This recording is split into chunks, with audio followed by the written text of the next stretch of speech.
Welcome to the Daily Swole.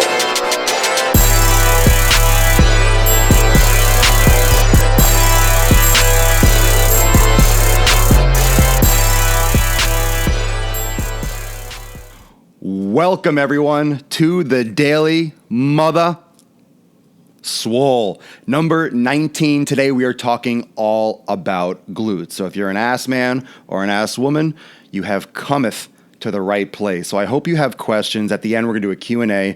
And once I started thinking about this episode, I realized that it might end up being like a two-part or a three-part series. This is something that I think we need to go into more depth, and I respect my audience. And as you know, I talk very highbrow. So I'm not going to be saying, oh, you should do your lunges, you should do your squats. This is going a lot deeper. This is going a lot deeper into really why your glutes are important, not just, ooh, I like a chick with a fat ass. This is not that kind of a daily swole. This is not the kind of thing. This is built on attraction for a reason, and I can tap into that. But for right now, let's break down a little bit. Let's jump right into the cheesy peasy. Let's get right into the glutes, shall we? Right. I always refer to, and you'll hear this on my other shows. You hear this on my Driving While Gaining. You'll also see this when I talk on Busker or Periscope. I do a Q&A. Anytime that I'm discussing the human body, I'm talking about the glutes being the king of the jungle. Okay, so if you have a jungle and you have all the animals, you have the bears, you have the tigers, you have the lions, the glutes are the lion. The glutes are the most important muscle in the entire body, and here's why. Everything stems from the hips. The glutes are in charge of the hips, and the hips are in charge of the entire body. Injuries from the top, injuries from below the hip, all come from the hip. Okay, the feet are the only part of the body that touches the ground, unless you walk on all fours. But the glutes are going to determine, as well as the lower body will translate upwards into maybe an injury or compensation going from the ground up. Let's say you have flat feet or you have an ankle injury. The glutes also will translate down, meaning if you're sitting down all day, the glutes can get tight and then it can affect the knee and the ankle complex. So we'll get into those compensations in a little bit, or in the second part, we'll see how it goes.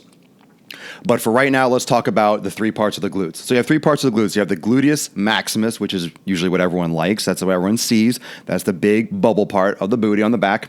You also have the gluteus medius and the gluteus minimus. Now, these three muscles really just comprise the glute complex. So you have the big gluteus maximus on the back, and then you have the other ones, the medius and the minimus on the side, that stabilize from a lateral in a frontal plane. So the glutes stabilize a little bit in the frontal plane, but also mostly in the sagittal plane, front to back. So bending forward and coming back, that's going to be mostly the gluteus maximus. The gluteus medius will stabilize left to right in a lateral or a frontal plane fashion. So thinking about those two being the major muscles of the glutes, the gluteus maximus and the gluteus medius, these muscles stabilize the pelvis. They stabilize the hips. Here's the problem with the hips. Human beings are meant to run around. We're meant to climb trees. We're meant to, walk for miles. We're meant to hunt. We're meant to do things with activity, everyone really picks on food.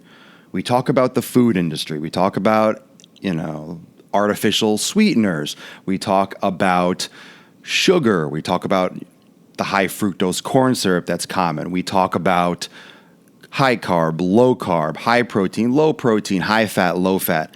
And yes, our nutrition has changed dramatically in the last 50, 60 years, faster than it ever has in society. But it's not killing people as fast as immobility. I'll repeat that. The way the human diet has changed in the last 50 or 60 years is not killing people as fast as lack of movement. Famous sports scientist, the founder, often considered the founder of sports medicine. Most people don't even know his name, Hans Kraus. And he was from, Germany, I believe. And I used to buy up all his books. He has a few books. And this is stuff that was published in I don't even know if it was the 30s, but 40s and 50s. These are sports medicine books. This is before there was sports medicine. This is before steroids were prominent in bodybuilding even. This is before people started really experimenting with that type of stuff. So Hans Kraus determined, and he would actually put in text, it's in books. This is from about 70 or 80 years ago, saying how the United States people are the fattest in the world. They're lazy. They sit around all day. They watch TV and so forth. He was saying the same stuff that we're saying now about 70 or 80 years ago. I want to let that sink in. He was saying this long before anyone else was. He was talking about how kids in other countries could jump farther and throw a ball farther than anyone that he saw in the United States. This is something really important. This does not happen overnight. The immobility was there. The immobility was there. The lack of movement was already there. This is long before McDonald's. This is long before high fructose corn syrup. This is long before GMO. This immobility was already present. It was already present in a time where we think and we pretend like, oh, everyone was running around. There were rainbows and fucking unicorns, just chasing people around, and we were riding them, and we're serenading with leprechauns and all this, fantastical crap. There was real problems. There was, there was World War II. There was depression, but people were immobile. People had this problem before, and guess what? We're immobile. We're eating bad, and people they're still living longer. We have a lot of medicine, but it's not as drastic. It's not that you eat McDonald's and you die. We're talking about chronic habits. I know I'm getting a little bit off topic here, but this is also important stuff. We're talking about chronic habits. If I go and eat McDonald's, it's not going to kill me. I mean, it's going to destroy my insides. I'm going to be on the toilet for the rest of the day, but it's not going to kill me. And you realize how the body can adapt to this. Your body can adapt to eating this on a regular basis. And there's movies like Super Size Me where the guy ate 3 times a day and he was, really having liver failure. But not many people eat 3 times a day. And he had to force himself to. So most people, if they didn't feel like it, they wouldn't eat it. But it can definitely get to that point. I know I just lost Busker, but let's just keep going. So immobility is super important. Now, when you have that immobility creates an anterior pelvic tilt, because immobility usually means that you're sitting down. You're sitting down, your hips are in a flexed position. Now, a flexed position is when your knees and your thighs are closer to your chest. Your knees and thighs are closer to your chest, and it's tightening up your hip flexors. Your hip flexors get tight and start pulling on your spine more. This puts pressure on your lower back. So even if you're standing up, your tight muscles in the front are still pulling you further forward, and your glutes are struggling. So if you're sitting on your glutes like a pancake, they're getting weaker and inhibited. We talked about foam rolling in one of my earlier daily swoles. I'm not going to venture a guess onto which one it is. What the hell, I'll venture. I think it's number 12. So foam rolling, you can inhibit the muscle tissue by putting pressure on it. You inhibit the muscle tissue by being on one of those foam rollers and putting pressure on it. If you're sitting on your butt all day, guess what? That's pressure. You're inhibiting the muscle. So you're allowing certain muscles to just shorten and get stiff, and you're inhibiting the muscles that should be working, such as the glutes. Okay? This creates an anterior pelvic tilt, whereas the glutes, when they're activated, they posteriorly and tuck the pelvis. I want you to think about this. A posterior pelvic tilt, because I'll say anterior and posterior pelvic tilt a lot. A posterior pelvic tilt is imagining that your waist, okay? No, I don't think anyone can see my waist, but your waist is flat. Your hips are a bucket, and you're pouring water out the back end of the bucket. That's a posterior pelvic tilt, that tucking that invisible tail between your legs. That posterior pelvic tilt, in our training and the way we want to think about it, will neutralize the spine, take pressure off the lower back, and help a lot of our ailing injuries or chronic lower back pain. We need to reduce tension. We need to activate the glutes. Too much lower back arch is bad. Most people will arch their back to show their booty. Girls are walking around all sexy like, sucking the stomach in, booty pop. I look fine today. With their heels and their platform heels and sticking their butt back. And I know that's an extreme example, and that voice was absolutely ridiculous. The elevated heel is a huge problem. The elevated heel is a huge problem because even though most people, or let's say a lot of guys, don't wear high heels, you're still wearing Nikes, you're still wearing Reeboks, you're still wearing Adidas. That's why barefoot shoes, and barefoot training is very popular.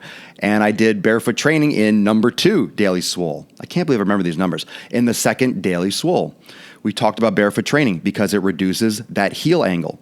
Anytime you elevate the heel, you're affecting your lower back posture. You're elevating the heel and your body treats it like Jenga, where it has to balance out the body, and you'll start arching your back more in comparison. So just because you're not wearing high heels and you're not going out clubbing all the time, you're not working, let's say, in a lawyer's office, and you're not even a woman, you don't wear high heels, you're not a cross-dresser, you're still wearing an elevated heel. Look at your shoes. Look how much higher the heel is than the toes.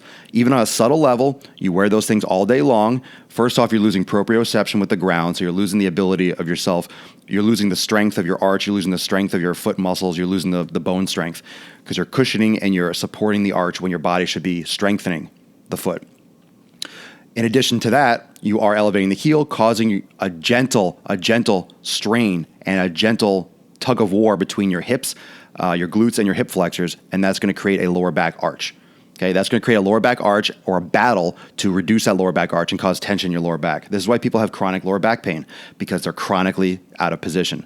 So you have this chronic and long-term immobility from 70, 80 years ago carrying over till today, and now you have the addition of shitty food.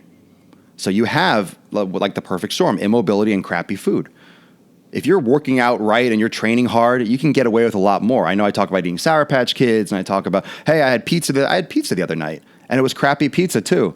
And I felt like a dirty cheat night. And yeah, I paid for it, but I got it out of my system. I don't want it anymore. I have half the pizza still in the fridge, and I'm looking at it like, oh, I could work out hard and get rid of this and save it. It's just sitting there. It's like rock hard now. I'm not going to eat. I got to throw it out today. So you get out of your system, but it's not going to hurt me once in a while. It's not going to hurt you once in a while, but you have to create that natural pattern or that regular pattern where you're doing the right thing every day, all the time. So too much lower back arch is bad. That's why the booty pop, that's why those heels, when you see women, especially wearing heels that they can barely even walk in, their lower back is arching so much, and their butt, quote unquote, looks good, but they don't have a butt. Either they have a lot of fat on their butt, and that's just extra weight, and that's not healthy, or they have a butt because their lower back is arching so much, they have a round area. And people are attracted to the butt because there's a lot of research that shows that, okay, the butt, the two round humps is similar to the breasts, which is attractive and which is like an evolutionary, nurturing thing that people are attracted to. So people like round lumps like that. Like Fergie said, my lovely lady lumps. People like them lumps. And also it's powerful. It's a powerful muscle. The glutes are a powerful muscle. It creates movement, it creates sprinting, creates force.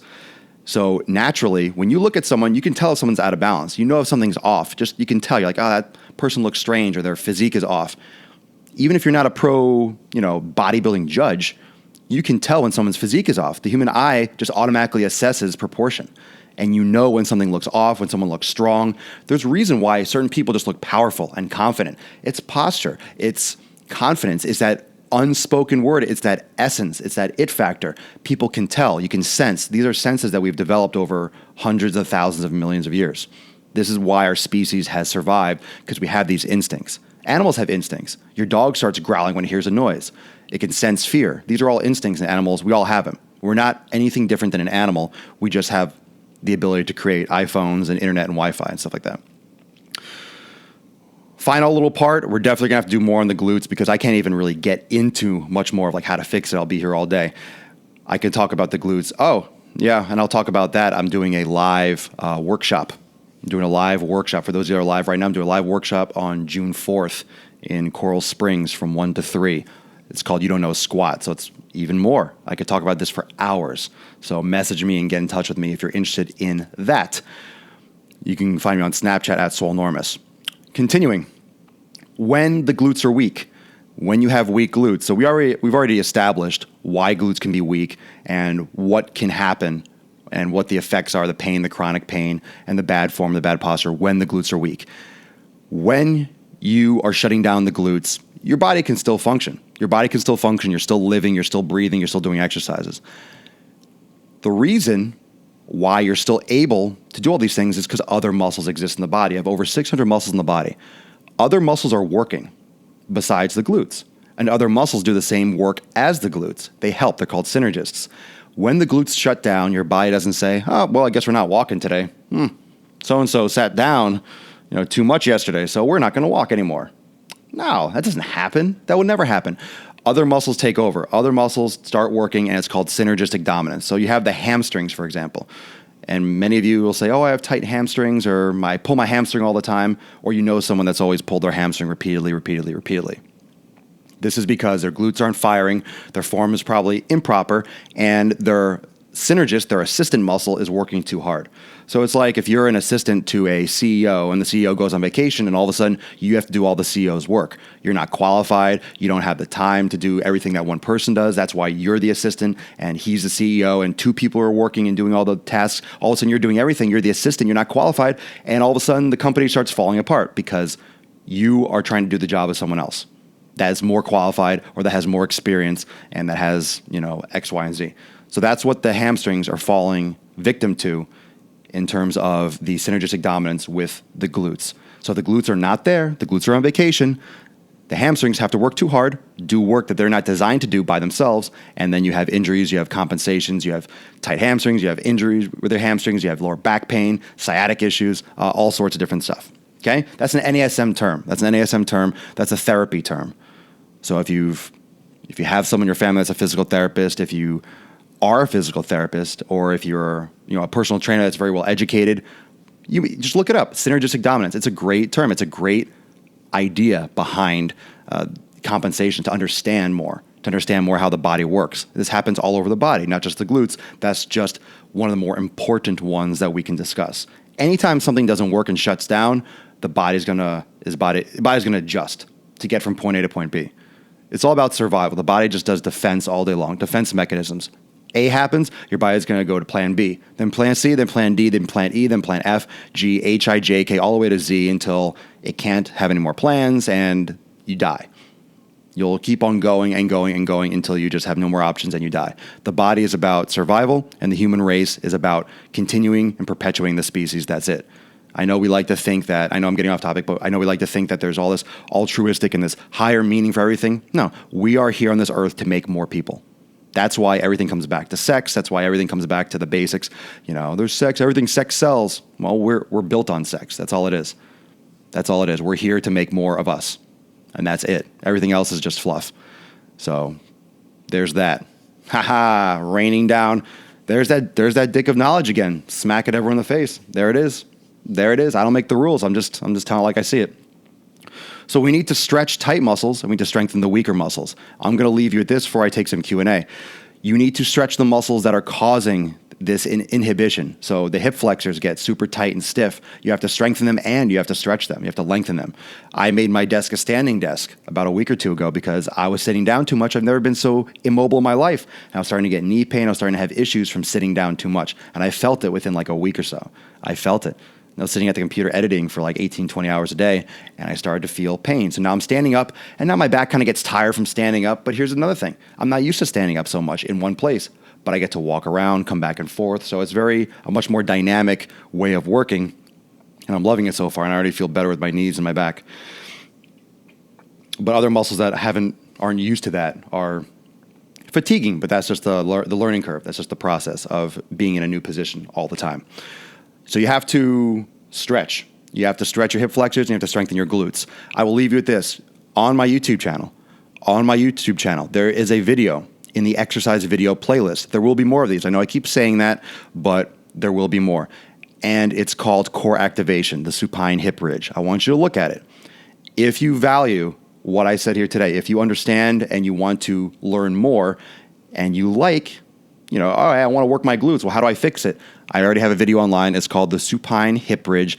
That is one of the best ways you can start to reactivate your glutes if you're sitting down a lot. That's one of the first things that you should start doing if you want to fix your imbalance, if you have a glute imbalance. Okay? Just to wrap things up a little bit more. Again, message me if you're interested in that squat workshop on June 4th. June 4th from 1 to 3 p.m. It's in Coral Springs, Florida. You can purchase it for $35 online. It's $40 at the door. It's a 2-hour in-depth squat workshop, okay? Taught by yours truly. And message me. You can type below. You can send me a message on Facebook. You can hit me up on Instagram, Snapchat, Twitter, whatever you want to do, Swolenormous, and you can get more information on that. In addition, I'm now going to be doing Facebook Live again. Facebook Live, Periscope, and Busker. There's 3 ways to watch me live. My audio is now online as a podcast on SoundCloud, soundcloud.com/Swolenormous. There's Android and iPhone or Apple Store apps, so you can download that. It's also recently been put on iTunes. I'm still working out the kinks with iTunes, and I don't think every single one is on there, but you could also listen to the more recent podcast on iTunes, Daily Swole at Swolenormous. So I am all over the place. Remember, Snapchat is where I give all my updates. So anytime there's a new video posted, or there's a new topic or Q&A, I post about that on Snapchat. So I do a lot of little tips, tricks, some funny stuff, but all my updates are going to come on Snapchat. So if you want something that's, hey, what's the latest update? What's the latest thing? What's on the Daily Swole today? Is he going online? What happened? He couldn't get online. X, Y, and Z. If there's any issues, it's all going to be done on Snapchat. So you can always check my most recent post on my story, and that'll give you the breakdown or the latest and the greatest. In addition to that, I also encourage everyone to follow me on Periscope because I've been doing more just kind of casual Q&A where I'll just, if I have some free time, I'll sit in the car or I'll go on the porch, turn it on, we'll sit and chill, and then you can ask me some questions, any questions. There's no topic. Okay, I did one, it was just called Just the Tips, Just the Tips, and sat on the porch, had a few minutes, sun was shining, had some tea, and people were convinced it was whiskey, but I'm not saying one thing or the other. And we just talked fitness, talked Game of Thrones, just talk anything. So anything came out. So Periscope, and you'll get an alert right when I go online. Okay, so I'll only be doing that maybe on Busker, but mostly on Periscope. Okay, so before I start fielding some questions, you know what? How about this? Any questions from me right now? I had some questions in email, and I know some of you might have questions about the glutes, about training the glutes. This is a great time. What do you think about partial reps? Good one. Gains 13. I'm just saying that for people that are on audio. Thank you, Tommy. What do I think about partial reps? You talk about partial reps in terms of glutes, or you talk about partial reps in terms of any type of reps? Because that's a great, I'm going to apply that to glutes, and you can take it for what it's worth. So partial reps, what that means is you're not going through the full range of motion. So whatever you're doing, and if you watch some of my videos, some of my workout videos, you know that I love the partial reps. I don't believe in, when you say half repping or people say like quarter repping, that's usually referring to someone who that's what they do because they think that's good form. Partial reps are fantastic. A lot of things with the muscle, with development, works based off the principle of time under tension. So what you're doing with resistance training is you're creating tension in the muscle. The muscle, when it contracts, creates an internal force to overcome the external force of the weight, and you're lifting it against the force of gravity, the force of the earth. That's all that weight is. That's all that mass is. It's pulling into the earth, and you are creating force and tension inside the muscle to overcome that and move it away from the earth. Even if you're on a pulley machine, you're pulling the bar down, but the weight stack is going up. So it's still going away from the earth. So you're working against gravity. You're always working against gravity. With partial reps, you are generally, I say generally, but you could be, you're using a lighter weight. You're not going completely max weight. You're not doing a single rep max and you're doing partial reps. But breaking up that mechanical difference, the muscles can get adapted to anything. So the muscles can get used to lengthening fully and then contracting fully and then lengthening fully and then contract. All the sarcomeres can lengthen and then all the cross bridging can pull across and all of them can, and that's very, ballet, na, na, na, na, bloop, bloop, bloop, bloop. Super Mario reference. You like that? That's right. I'll be here all week. Literally, I'll be here every day. Your body will adapt to that. Your body will adapt to that, fully lengthen, fully shorten. So creating this little like pulsing or short or isometrics in certain holds can be very, very beneficial. That dynamic change, that dynamic work within the muscle tissue can create different mechanical stress on the fibers. So I would absolutely recommend doing like some partial reps, doing some pulses. I do a lot of that stuff with squats. You might have seen on my Snapchat. You probably see in some of the workout video, the intros, you'll see at the end of the intro, there's a little part of me doing a front squat, and I think I'm at the bottom, just pulsing at the bottom. It's great. I love it. And I usually go by instinct. If I feel like doing it, if I'm burning out, that's why I like the burnout. I'll do like 135, but you can make 135 feel like 225 for squats, for example, if you're pulsing or you're repping or doing an isometric. So I love partial reps. And partial reps can also be good for working on form, or if you have compensations, or if you have, let's say, limited mobility in your ankle, you can't do a deadlift from the ground, doing a rack pull. That's a partial rep.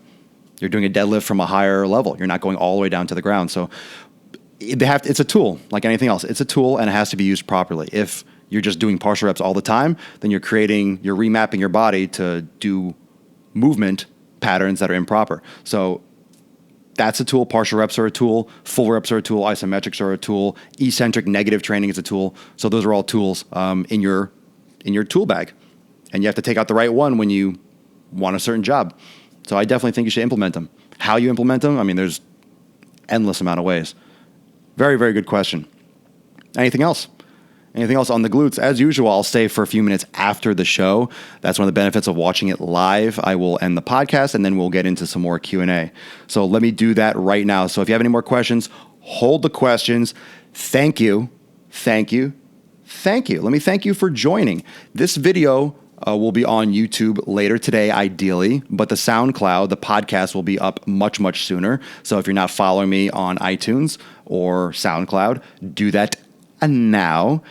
Tomorrow is number 20 on the Daily Swole. Tomorrow is number 20, and it's also Thursday. So maybe we'll do something like a throwback Thursday. Maybe we'll go over another topic. We'll go deeper. We'll see. I'm always feeling suggestions. So if you have a suggestion for something on the Daily Swole, something that you'd like to see down the line, feel free to message me, and then we can definitely delve into that. So thank you for joining me. We'll definitely have to do another series. This could be this could be a glute series. We could just do this every day. So if you really like it, who knows, maybe we'll do that. We'll do that very, very soon. But thank you everyone for joining me for number 19, Dat Ass Dough, all about them glutes. Thank you for joining me for number 19 episode of the Daily Mother Swole. I will see everyone, all of you. I will see Periscope. I will see Busker. I will see Facebook Live, SoundCloud, iTunes, and YouTube tomorrow at 12 noon Eastern Time. Peace out.